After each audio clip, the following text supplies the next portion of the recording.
Hi friends, welcome है आप सभी का। और आज हम लोग बात करने वाले हैं, क्या बात करेंगे जी, पॉलिटिकल साइंस माइनर पेपर। ठीक है, ये ओपन हो जाएगा, थोड़ा सा वेट कीजिए और इसके बाद शुरू करेंगे political science minor paper semester 5 SKB Dumka university के लिए। ठीक है, खुल जा सिम सिम, खुल जा।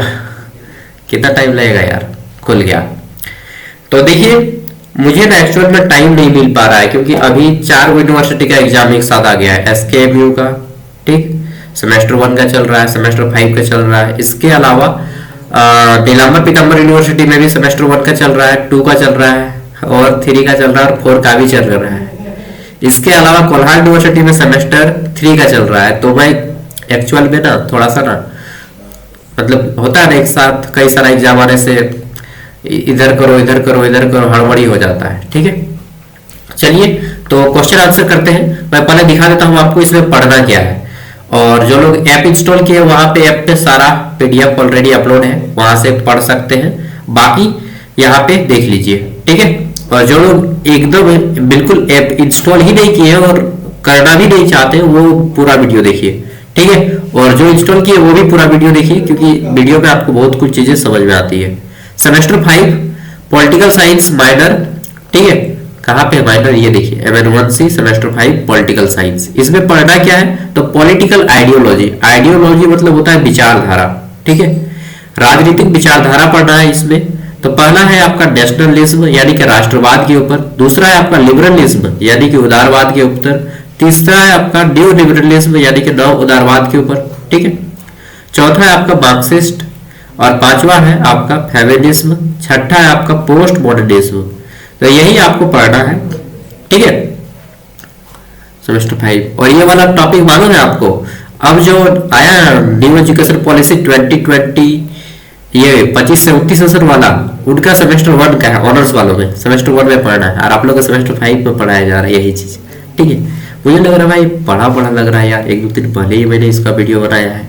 चलिए, तो राष्ट्रवादी क्या होता है, सबसे पहला क्वेश्चन आता है, राष्ट्रवादी क्या है, इसका मतलब आप क्या समझते हैं। कोई व्यक्ति अपने देश के लिए कितना कुछ, ठीक है, कितना कुछ अपने ओर से कर सकता है, उसी को राष्ट्रवाद कहते हैं। हम लोग बोलते हैं ना कि आप अपने पिताजी के लिए, अपने माँ के लिए या अपने वाइफ के लिए कितना कुछ कर सकते हैं, ठीक है। तो आपके अंदर जितना कुछ करने की कैपेसिटी होती है, जितना दायित्व होता है, उसी को राष्ट्रवाद कहते हैं। आप अपने राष्ट्र के लिए कितना कुछ कर सकते हैं, ठीक है, राष्ट्र के हित के लिए। तो राष्ट्रवाद वह विचारधारा है जो राष्ट्र को सर्वोच्च राजनीतिक इकाई मानती है, ठीक है। राष्ट्रवाद अपने राष्ट्र को सबसे ऊंचा दायित्व देता है कि भाई मेरा फैमिली से भी बड़ा है मेरा राष्ट्र, ठीक है, मेरा देश, मेरी देश की मिट्टी, सोना उगले उगले हीरे मोती, मेरी देश की मिट्टी। नेक्स्ट, आधुनिक राष्ट्रवाद का उदय किस देश में हुआ। तो देखिए, सबसे पहले आधुनिक राष्ट्रवाद का उदय फ्रांस में होता है, ठीक है, फ्रांसीसी क्रांति से 1779 के आसपास। राष्ट्रवाद को किस क्रांति ने प्रोत्साहित किया था, तो 1789 फ्रांसीसी क्रांति, सॉरी मैंने 79 का दिया, 89, ठीक है, 89 के बाद 90 होता है। तो फ्रांसीसी क्रांति, फ्रांस देश है, फ्रांस की राजधानी पेरिस है, ठीक। इसी देश में सबसे पहले राष्ट्रवाद उदय होता है, ठीक है, यानी कि अपने देश के लिए क्या करना है, बलिदान देना है, अपने देश को आगे बढ़ाने के लिए। तो भारत भी गुलाम था अंग्रेजों का, फिर यहाँ पे राष्ट्रवाद आया कि नहीं भाई मेरा देश को बचाना है अंग्रेजों से, तो फिर यहाँ पे राष्ट्रवाद शुरू होता है, ठीक है। भारतीय राष्ट्रवाद के प्रमुख नेता कौन थे, तो महात्मा गांधी को भारतीय राष्ट्र के प्रमुख नेता कौन थे, महात्मा गांधी। महात्मा गांधी जितना अपने राष्ट्र के लिए किए हैं, शायद कोई दूसरा व्यक्ति उतना अपने राष्ट्र के लिए नहीं किया है। किया है, बिल्कुल किया है यार, और भी कई व्यक्ति हैं, जैसे भगत सिंह, जैसे सुभाष चंद्र बोस, ठीक है। चलिए आगे देख लेते हैं, चंद्रशेखर आजाद हो गए, बहुत सारे हैं जो कि महात्मा गांधी के जितना किए हैं, ठीक है। राष्ट्रीय राज्य क्या है, तो स्टेट, नेशनल स्टेट क्या है। देखिए भारत क्या है, भारत राज्यों का संघ है, ठीक है। Bharat, India is A union of state not country. Bharat एक देश नहीं है, अगर संविधान में देश का प्रयोग नहीं, बल्कि भारत को राज्यों का संघ कहा गया है, ठीक है। तो वह राज्य जहां एक ही राष्ट्र की राजनीतिक संप्रभुता होती है, ठीक है, मतलब एक ही तरह की विचारधारा होती है और वो आपस में जुड़ के एक देश का निर्माण करते हैं। ठीक है, अब आता है यूनिट 2 लिबरलिज्म। इसमें क्या है? उदारवाद। हम लोग बोलते हैं बहुत उदार व्यक्ति बन रहा है, उदार मतलब दयालु टाइप से थोड़ा सा, ठीक है, जिसका हृदय बड़ा हो, दिल बड़ा हो। तो व्यक्तिगत स्वतंत्रता, उदारवाद का मुख्य सिद्धांत क्या है? व्यक्तिगत स्वतंत्रता, यानी कि उदारवादी व्यक्ति आपको स्वतंत्र रहने की इच्छा देते हैं कि जाओ भाई अपने मर्जी से जियो, जैसा मन करता है वैसा रहो यार, ठीक है, फिर भी खुश रहो। तो लिबरलिज्म क्या है? आपको पर्सनल लिबर्टी देता है, व्यक्तिगत स्वतंत्रता देता है। उदारवाद, उदारवाद के प्रमुख विचारक कौन है? तो सर जॉन लॉक, ये पॉलिटिकल साइंस के बहुत बड़े क्या बोलते हैं, पॉलिटिकल थिंकर है, राजनीतिक विचारक है, ठीक है, सर जॉन लॉक इनका पूरा नाम है। स्वतंत्रता पर किसने विशेष बल दिया? तो जे.एस. मिल, ठीक है, जॉन स्टुअर्ट मिल इसका पूरा नाम है, जे.एस. मिल। ये भी एक पॉलिटिकल साइंस के बहुत बड़े फिलोसफर है और पॉलिटिकल साइंस के थिंकर है, ठीक है। ये स्वतंत्रता पर बहुत ज्यादा अपनी किताबें भी लिखी है जे.एस. मिल, ठीक है। उदारवाद किस प्रकार के राज्य का समर्थन करता है? तो सीमित राज्य का, लिमिट स्टेट, ठीक है। उदारवाद हमेशा लिमिट स्टेट की बात करता है। सामाजिक अनुबंध यानी कि सोशल कॉन्ट्रैक्ट सिद्धांत किससे संबंधित है? तो उदारवाद से संबंधित है सामाजिक अनुबंध, यानी कि समाज में आपस में एक अनुबंध होना चाहिए, एक कॉन्ट्रैक्ट होना चाहिए, ठीक है, जिसमें व्यक्ति को पर्सनल लिबर्टी मिलनी चाहिए, व्यक्तिगत स्वतंत्रता मिलनी चाहिए। नव उदारवाद किस पर बल देता है? देखिए उदारवाद खत्म हो जाता है, उसके बाद आता है नया उदारवाद, न्यू लिबरलिज्म। इसमें क्या होता है? न्यू लिबरलिज्म में बोला जाता है कि विश्व को पूरा एक बाजार के रूप में बदल दो, यानी कि पूरा का पूरा विश्व एक बाजार बन जाए। आप किसी भी देश में जाके अपना सामान बेच सकते हैं और किसी भी देश में जाके अपना सामान खरीद सकते हैं, ठीक है। थोड़ा सा मुझे विटामिन डी की कमी हो गई है, मैं चेक करवाया था तो 21 ग्राम आया। देखिए आपके बॉडी में जो विटामिन डी है वह देखिए 15 से 60 ग्राम होता है, ठीक है, लेकिन आपका हेल्दी बॉडी के लिए 30 ग्राम से अधिक और 30 से 50 के बीच में आपका विटामिन डी अगर रहता है, ठीक है, तो आपका सही है। इससे अगर कम है तो फिर विटामिन डी का कमी हो जाएगा, आपको थोड़ा सा बॉडी पेन होगा, थोड़ा सा क्या बोलते हैं घबराहट होगा, ठीक है, जी मिचलाएगा, बेचैनी होगा थोड़ा सा। तो अगर किसी को ऐसा होता है कि थोड़ा उदासी टाइप से रहता है, ठीक है, डिप्रेस्ड रहते हैं थोड़ा सा और बॉडी पेन करता है, ठीक है, जब सो के उठते हैं तो थोड़ा सा क्या बोलते हैं, सो के उठिएगा तो बॉडी पेन करेगा, ठीक है, फीवर जैसा, तो इसको विटामिन डी की कमी बोलते हैं। तो मुझे विटामिन डी की कमी हो गया है, 21 है मेरा, तो अभी थोड़ा वैसा फील होता है, ठीक है, कभी कभी। चलिए कोई बात नहीं, काम करते रहो, सब ठीक हो जाएगा। अपना काम करते रहिए, आगे बढ़ते रहिए। लाइफ में प्रॉब्लम, छोटा छोटा प्रॉब्लम आते रहेगा, ठीक है, कभी कभी बड़ा प्रॉब्लम भी आता है। नेक्स्ट, नव उदारवाद किस पर बोल देता है? तो न्यू लिबरलिज्म क्या बोल देता है? ये बोलता है कि पूरा विश्व को एक बाजार बना दो, पूरे वर्ल्ड को एक मार्केट बना दो, जहां पे कोई भी देश किसी भी देश पे जाके अपना सामान बेच सकता है और खरीद सकता है। देखिए आज भारत में विदेशी कंपनी आके सामान बेच रही है ना, आपके हाथ में जो मोबाइल देख रहे हैं ये विदेशी कंपनी का है। भारत का कंपनी का नाम है इंटेक्स, कोई खरीदता है इंटेक्स का मोबाइल? लावा, ठीक है, माइक्रोमैक्स, ये भारतीय कंपनी है जो कि क्वालिटी नहीं दे पा रहा है, ठीक है। आज सबके हाथ में है बोटो, तो क्या है एप्पल, तो और क्या है रियलमी, रेडमी, ठीक है, पोको, यही सब है और ये सब विदेशी कंपनी है, ओप्पो, वीवो। चलिए तो ये क्या है? विदेश, मतलब भारत, हर कोई देश किसी भी देश में जाके अपना सामान बेच सकता है। इसी को बोलते हैं नव उदारवाद, यानी कि विश्व का एक बाजार बनना। नव उदारवाद किस देश में प्रमुख हुआ? तो यह किस दशक में प्रमुख हुआ? दशक मतलब 10 सालों का समूह। तो 1980 के दशक में प्रमुख होता है, लेकिन भारत में जब उदारवाद आता है 1991 में, भारत 1991 में इस पे हस्ताक्षर करता है, बोलता है कि हम नया उदारवाद 1991 में मानते हैं। अब 1991 के बाद भारत पर भी हर कोई भी देश आके अपना सामान बेच सकता है और भारत भी किसी भी देश में जाके सामान बेच सकता है, खरीद सकता है, ठीक है। उस समय देश के प्रधानमंत्री थे पीवी नरसिम्हा राव और वित्त मंत्री थे कौन थे? मनमोहन सिंह, ठीक है। नेक्स्ट अगला आ जाता है, ये क्या है? तो ये है लेसिज फेयर। इसका क्या अर्थ होता है? लेजिज फेयर या लेसिज फेयर, इसका अर्थ होता है सरकार का न्यूनतम हस्तक्षेप, यानी कि जैसे हम कोई कंपनी लगाएंगे तो सरकार ज्यादा दखल अंदाजी नहीं देगी, ठीक है, सरकार ज्यादा दखल अंदाजी नहीं देगी कि आप किस देश का कंपनी है, आप पे इतना टैक्स लगाएंगे, ठीक है, आपको पहले एनओसी देना पड़ेगा, आपको यहाँ पे बैठने के लिए पहले जमीन खरीदना पड़ेगा, ठीक है, पहले कोर्ट से एफिडेविट करवा के दिखाना पड़ेगा, कोर्ट से एग्रीमेंट लेना पड़ेगा। तो ये सब जो है गवर्नमेंट जहाँ पे हस्तक्षेप बहुत ज्यादा करती है, इस हस्तक्षेप को कम किया जाए, इसी को बोलते हैं क्या, लेसिस फेयर, यानी कि सरकार टांग ना अड़ाए बीच में, ठीक है, हम कंपनी बैठाएंगे, सरकार बीच में टांग ना अड़ाए, सरकार का न्यूनतम हस्तक्षेप होता है। नेक्स्ट अगला आ जाता है नव उदारवाद किस आर्थिक व्यवस्था का समर्थन करता है, तो पूंजीवादी व्यवस्था का। नव उदारवाद बोलता है कि भाई सब कुछ प्राइवेट कर दो यार, ठीक है, सब कुछ क्या कर दीजिए, प्राइवेट कर दीजिए, नव उदारवाद यही कहता है, ठीक है।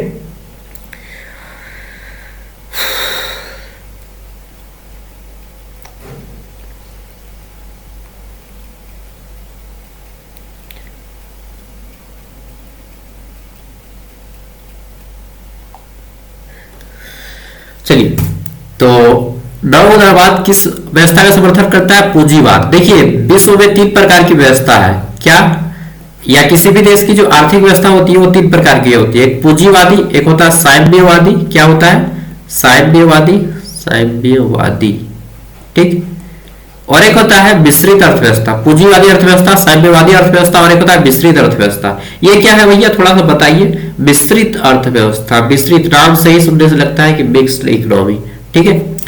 पूंजीवादी अर्थव्यवस्था जहां पे मैक्सिमम चीजें, लगभग 75% चीजें क्या है, प्राइवेट हो। जैसे किसी देश का नाम बताइए, पूंजीवादी देश है एक अमेरिका, वहां पे 75% चीजें जो है प्राइवेट है, प्राइवेट, ठीक है। साम्यवादी एक देश का नाम बताइए, साम्यवादी का क्या अर्थ है, यहाँ पे 75% चीजें जो है गवर्नमेंट की होगी, किसकी होगी, गवर्नमेंट की, 75% चीजें, ठीक है। तो एक साम्यवादी देश का नाम बताइए, रूस। भारत किस में आता है भैया, तो भारत विस्तृत में आता है, यहाँ पे गवर्नमेंट और प्राइवेट दोनों मिल के काम करते हैं, 50-50, ठीक है। यहाँ पे प्राइवेट सेक्टर और गवर्नमेंट सेक्टर दोनों मिल के काम करते हैं साथ में, तो इसी को बोलते हैं विस्तृत अर्थव्यवस्था। तो भारत एक विस्तृत अर्थव्यवस्था है। और पूंजीवादी नव उदारवाद किसको सपोर्ट करता है, पूंजीवादी अर्थव्यवस्था को, यानी कि सब कुछ प्राइवेट कर दो, ठीक है, बस हो, रेल हो, ट्रेन हो, एयरपोर्ट हो, जितना है सब प्राइवेट करो, सब प्राइवेट। तो ये कौन बोलता है, ये अमेरिका का अर्थव्यवस्था, पूंजीवादी अर्थव्यवस्था। आपको क्या लगता है कौन ज्यादा बेटर है? मैं तो कहता हूँ यार हमारा विस्तृत अर्थव्यवस्था भी सही है, ठीक है, हाँ, लेकिन इसको थोड़ा सा अच्छे से इंप्लीमेंट किया जाए। नेक्स्ट IMF, इसका फुल फॉर्म होता है इंटरनेशनल मॉनेटरी फंड, हिंदी में बोलते हैं अंतरराष्ट्रीय मुद्रा कोष। मुद्रा मतलब रुपया, ठीक है, कोष मतलब जहां पे जमा होता है, यानी कि बैंक। अंतरराष्ट्रीय मुद्रा कोष, अंतरराष्ट्रीय इंटरनेशनल लेवल पे जहां पे पैसा जमा होता है उसी को बोलते हैं IMF। इसका हेडक्वार्टर अमेरिका में स्थित है, ठीक है, अमेरिका की राजधानी वॉशिंगटन DC में। और वर्ल्ड बैंक, विश्व बैंक, ठीक है, किस विचारधारा से जुड़े हुए हैं, तो नव उदारवाद, न्यू लिबरलिज्म की विचारधारा से जुड़े हुए हैं ये दोनों संगठन, विश्व व्यापार IMF और ये वर्ल्ड बैंक। ओके, नेक्स्ट मार्क्सवाद के प्रवर्तक कौन है, तो मार्क्सवाद के प्रवर्तक है कार्ल मार्क्स। कार्ल मार्क्स हमेशा से मजदूरों के सपोर्ट में रहे हैं और पूंजीवादी अमीर लोगों के विरोध में रहे हैं।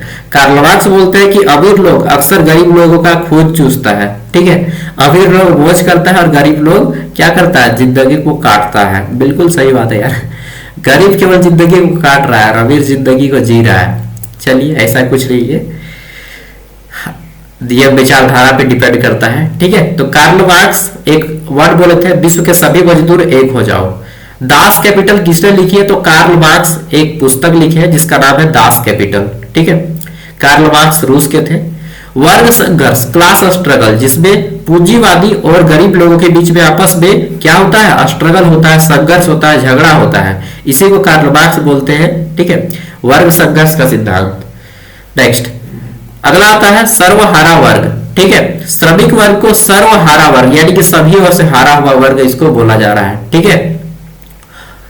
तो नेक्स्ट अगला देख लेते हैं, मार्क्सवाद किस प्रकार के समाज की स्थापना करना चाहते हैं, तो वर्ग विहीन समाज, जहां पे कार्ल मार्क्स बोलते हैं कि ऐसा समाज बनना चाहिए जहां पे किसी प्रकार का अमीर गरीबी ना हो। लेकिन ऐसा पॉसिबल है, बिल्कुल पॉसिबल नहीं है। क्यों नहीं है पॉसिबल भैया, आप भी क्या अमीरों के सपोर्ट में? नहीं नहीं यार भाई, बिल्कुल अमीर के सपोर्ट में नहीं हूँ भाई, अमीर और गरीब किसी के सपोर्ट में नहीं हूँ, ठीक है। जो जैसा काम करेगा, ठीक है, वो ऐसा ही बनेगा। आप मानते हैं इस बात को या नहीं? कोई व्यक्ति 8 घंटा काम करेगा तो डेफिनेटली वो अच्छा जिंदगी जिएगा। कोई व्यक्ति केवल महीना में 2 दिन काम करेगा और बोलेगा अच्छा जिंदगी चाहिए, तो फिर मुश्किल है भाई। ठीक है, तो जो जैसा काम करता है उसके अकॉर्डिंग उसको परिणाम मिलता है। लेकिन अब इसका अर्थ ये नहीं कि आप किसी का शोषण करें। ठीक है, जैसे कि भारत में मैक्सिमम जो प्राइवेट लोग काम कर रहे हैं उसका शोषण हो रहा है। ठीक है, प्राइवेट स्कूल में देखिए कितना मिल रहा है पेमेंट, 6,000। ठीक है, गवर्नमेंट वालों को थोड़ा ज्यादा मिल रहा है, तो गवर्नमेंट वालों को थोड़ा सा कम कीजिए और प्राइवेट वालों को लीजिए। ठीक है, ऐसा नहीं कि रेलवे वालों को 12-12 घंटा काम करवा रहा है, उसके स्थान पे यार ज्यादा ज्यादा भर्ती कर दो। ठीक है, जहां पे 12,000 कर्मचारी है वहां पे तुम 25,000 कर्मचारी कर दो। ठीक है, प्राइवेट उसको 50,000 दे रहे हैं, उसको आप 30,000 करके दीजिए। ठीक है, तो ऐसा कीजिए ना। चलिए भाई, सपोर्ट में और विरोध का बात नहीं है, बात को समझने का है। ठीक है, नारीवादी का मुख्य उद्देश्य क्या है, यहाँ पे आता है फेमिनिज्म। फेमिनिज्म मतलब होता है नारीवादी विचारधारा वाले। ठीक है, यानी कि ऐसे विचारधारा वाले लोग जो कि क्या करते हैं, सपोर्ट करते हैं कि महिला और पुरुष में समानता होनी चाहिए। ठीक है, हर एक फील्ड में, चाहे वो सामाजिक फील्ड हो, राजनीतिक फील्ड हो, आर्थिक फील्ड हो, हर एक फील्ड में महिला और पुरुष की समानता होनी चाहिए। ये कौन बोलते हैं, ये नारीवादी व्यक्ति बोलते हैं, फेमिनिज्म बोलते हैं। मैं भी मानता हूं इस बात को कि हर एक फील्ड में महिला और पुरुष को समानता होनी चाहिए। ठीक है, आगे देख लेते हैं नेक्स्ट क्वेश्चन। तो अगला क्वेश्चन हमारा यहाँ पे बोला गया है द सेकेंड, ये वर्ड मैं नहीं बोलूंगा। ठीक है, द सेकेंड SEX किसने लिखी। ठीक है, तो एक किताब राइटर है, उनका नाम है सिमोन द बोवार। ठीक है, इन्होंने लिखा है द सेकेंड SEX। ठीक है, नेक्स्ट, नारीवादी की पहली लहर, नारीवाद का पहली लहर। ठीक है, यह नारीवाद की पहली लहर, फर्स्ट वेव जिसको बोलते हैं, फर्स्ट वेव ऑफ फेमिनिज्म। ठीक है, तो ये किस शताब्दी में आई थी, ये 19वीं शताब्दी में आई थी। अभी कौन सा शताब्दी चल रहा है, अभी ये 21वीं शताब्दी चल रहा है, यानी कि 200 साल पहले। बिल्कुल। पितृसत्ता क्या है, पैट्रियार्की इंग्लिश में बोलते हैं। पितृसत्ता मतलब जिस व्यवस्था में, जिस सामाजिक व्यवस्था में पुरुष की प्रधानता हो। भारत में क्या है, मातृसत्तात्मकता या पितृसत्तात्मकता। भारत में पितृसत्तात्मकता है। इसका एक उदाहरण देके समझाइए भैया। महिलाएं विवाह होने के पश्चात पुरुषों के घर जाती है और वह पुरुषों के नाम से जानी जाती है कि वो किसका वाइफ है, फल्ला का वाइफ है। ठीक है, तो वो किसका बेटा है, तो ऐसा नहीं बोलेगा कि वो इसका बेटा है, वो बोलते हैं कि उसका बाप का नाम बोलते हैं ना, ये उसका बेटा है। काकर बेटा ला रहे उठा, हाँ वह लड़को आप पकड़ा ले, लड़की अक्सर है अक्सर गाँव में सुनता है ना, काकर बेटा ला बोल नाम बोल, तो वो फिर उसका पिताजी का नाम लेता है, मम्मी का नाम नहीं लेता है। ठीक है, तो ये क्या व्यवस्था है, पितृसत्तात्मक व्यवस्था, जिसमें पिता की प्रधानता होती है। इस सब आप एग्जाम्पल में लिख सकते हैं। ठीक है, अब आता है पोस्ट मॉडर्निज्म। इसके बाद आपका वेरी लॉन्ग आंसर टाइप शुरू होगा। उत्तर आधुनिकतावाद किसका विरोध करता है, तो सार्वभौमिक सत्य और महान कथाओं का विरोध करता है। Okay, next, power and knowledge का सिद्धांत किससे जुड़ा हुआ है, तो मिशेल फूको से जुड़ा हुआ है। उत्तर आधुनिकतावाद किस विचारधारा पर बल देता है, तो बहुलता और विविधता पर बल देता है। ठीक है, आगे देख लेते हैं। फिर आता है यहाँ पे हमारा क्या है, डिकंस्ट्रक्शन किस विचारधारा पर बल देता है, तो जैक्स देरिडा। बोलिएगा ये सब नहीं समझा रहे भैया, ये सब हम खुद नहीं समझे रहे भैया। हर चीज समझना जरूरी नहीं है, जो चीज समझना है वही चीज समझिए। ठीक है, हर चीज आप समझ नहीं पाएंगे, और हर चीज आप समझ लीजिएगा तो फिर आप टॉपर बन जाएंगे। ठीक है, उत्तर आधुनिकतावाद किस युग के बाद विकसित हुआ, तो आधुनिक युग के बाद। अभी क्या चल रहा है, अभी आधुनिक युग चल रहा है, मॉडर्न एज नहीं, अभी पोस्ट मॉडर्न एज चल रहा है। आधुनिक युग के बाद क्या बोलते हैं, उत्तर आधुनिक युग। अभी जो है उत्तर आधुनिक युग चल रहा है, इंग्लिश में बोलते हैं पोस्ट मॉडर्निज्म। यहाँ पे लिखा हुआ है पोस्ट मॉडर्निज्म। ठीक है, उत्तर आधुनिकतावाद। ओके, 2000 के बाद के समय को उत्तर आधुनिकतावाद कहा जाता है। और 1997 के बाद से लेकर सभी जन्मे हुए जितने भी लोग 1997 के बाद जन्म लिए उसको जेन जी कहा जाता है। क्या कहा जाता है, जेन जी। ठीक है, नेक्स्ट, उत्तर आधुनिकतावाद किसका आलोचक है, तो आधुनिकतावाद का आलोचक है, मॉडर्निज्म का ये विरोध करता है। अब यहाँ पे very long answer type question answer शुरू होते हैं। ठीक है, तो आप लोग नोट डाउन करते चलिएगा और इसको पढ़ लीजिएगा। ठीक है, जो लोग ऐप को इंस्टॉल नहीं किए हैं। खैर, राष्ट्रवाद और उदारवाद का विस्तार से तुलनात्मक और आलोचनात्मक अध्ययन करना है आपको। तुलनात्मक जहां बोलेगा तो वहां पे अंतर बताना है, और लाइनिंग खींच के कर पाएंगे तब तो बहुत अच्छा है। ठीक है, चलिए आगे देख लेते हैं नेक्स्ट क्वेश्चन। तो यहाँ पे सबसे पहले आप बता दीजिएगा राष्ट्रवाद के बारे में, फिर उदारवाद के बारे में बताइएगा। ठीक है, अंतर बताइएगा, आलोचना में बुराइयों को लिखिएगा। ठीक है, अब देखिए उदारवाद बनाम मार्क्सवाद, यानी कि उदारवाद और मार्क्सवाद का विस्तार से तुलना करना है और उसकी आलोचना करनी है। ठीक है, कि मार्क्सवाद क्या है, मार्क्सिस्ट क्या है, मार्क्सिज्म क्या है और लिबरलिज्म क्या है, और दोनों में क्या विचारधाराएं अलग अलग है। ठीक है, नेक्स्ट आगे देख लेते हैं। तो अगला जाता है यहाँ पे नव उदारवाद, जो कि वो क्या बोलता है, विश्व पूरा का पूरा विश्व एक बाजार है। ठीक है, इसका विस्तार से बताना है कि नव उदारवाद की प्रमुख विशेषताएं क्या है, उसकी विस्तार से आलोचना भी करनी है कि देखिए इसकी बुराइयां क्या है। पूरा विश्व एक बाजार हो जाएगा तो क्या हो जाएगा कि जिस देश का सामान अच्छा है उसका देश का सामान बिकेगा, लेकिन जिस देश का सामान कचरा है, मतलब थोड़ा सा गंदा क्वालिटी का है, वो नहीं बिकेगा। जैसे भारत का सामान उतना अच्छा क्वालिटी का नहीं है तो इसका मार्केट वैल्यू गिर जाता है। ठीक है, नेक्स्ट आगे देख लेते हैं। मार्क्सवाद और नारीवाद के बीच संबंधों का विस्तार से आलोचनात्मक विश्लेषण कीजिए। मार्क्सवाद क्या है, नारीवाद क्या है, इनके बीच में क्या अंतर है, ये आपको विस्तार से बताना है। ठीक है, आगे देख लेते हैं।